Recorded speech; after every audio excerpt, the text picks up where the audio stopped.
All right, coach is here. Got questions, put it in the chat. First one here I see.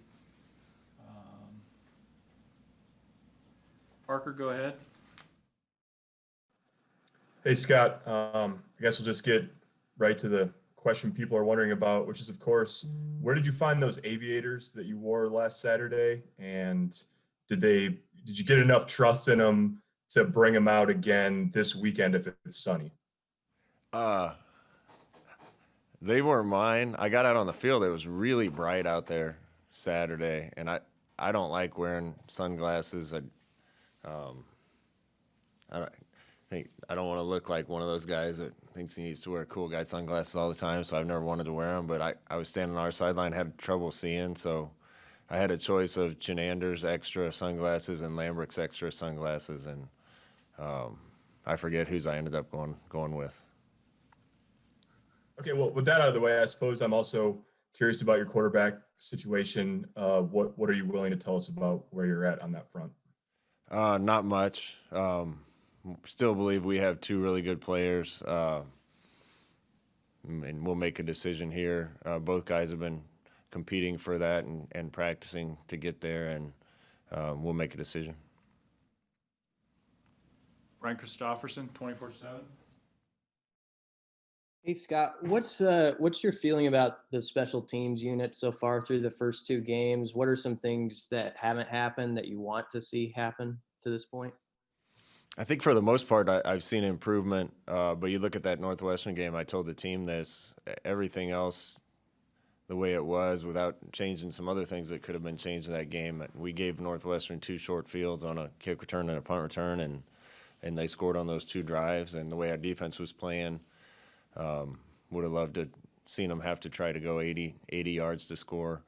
So we had to get those things fixed. The net punting wasn't very good. In fact, it wasn't good at all. So I've seen improvement there, but we're not there yet, and expect it to be better this week. Is Cerny close to coming back, or could he be available soon? I don't think it'll be soon, but he's working hard to get back out there. Jake Bartecki, KRNU. Hey, Scott, with yesterday having been Veterans Day, I wanted to get your input on Damian Jackson and what he kind of means to the team and what guys have learned from him. Damian got nicked up in camp and finally got some playing time on Saturday. What he gives to us is far more than just what he does on the field. He's a grown man. The guys look up to him. He's a leader. What he says goes. I love having him on the football team, and it's remarkable what he's done. He's turned himself into a good football player, and I expect to see him out on the field too. But what he gives us off the field is extremely valuable. Sam McEwen, Omaha World Herald. Hey, Scott, thanks for doing this. What did you see out of Omar Manning this week in practice? And then also, what else did you see from Fleming, Betts, Brown that gives you confidence they can contribute on Saturday? We're bringing those guys along as fast as we can. I think those are all really talented guys. I get to give the veteran receivers credit for trying to help bring those guys along, even though they're playing the same position. Cade Warner is an unbelievable individual. I think he's going to be a great football coach someday. He's really shown the leadership and unselfish qualities of a leader to try to help bring those guys along. We'll keep trying to get those guys improved. Like I said before, they've all missed time because of certain things that have kind of kept them from knowing the entire offense and being able to play. But every week they're learning more, getting better, getting more reps, getting more detail. And we got to keep them all healthy. That's been an issue too. But we'll keep trying to integrate those guys as much as they're ready to.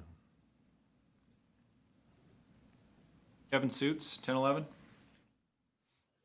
Coach, I was wondering if you had a comment on Journey Brown, the Penn State running back who had to abruptly end his career yesterday due to a heart issue. Yeah. You have rivalries with teams and you want to beat other teams, but their players are good kids just like our players, and you want what's best for young men. It's tough. you know, we've had guys that have had to hang things up and guys that got hurt, and you never want to see that happen to any person. 2 or 3 more here. Evan Bland, Omaha World Herald. Hey, Coach, just curious how maybe that extra week was beneficial to Cam Jurgens, or if it was, and then what differences are there in terms of when Cam and Matt are at center? How does those guys maybe affect the offense? What differences might there be when those guys are at center?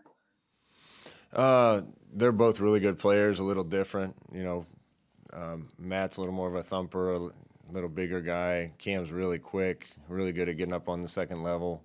We're obviously a better team when we have both those guys on the field. I think both are perfectly capable of running the plays that we want to run at center, but we're better if we have both. Back to Brian Christopherson.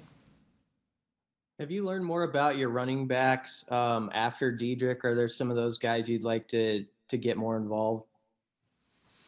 Yeah, you know,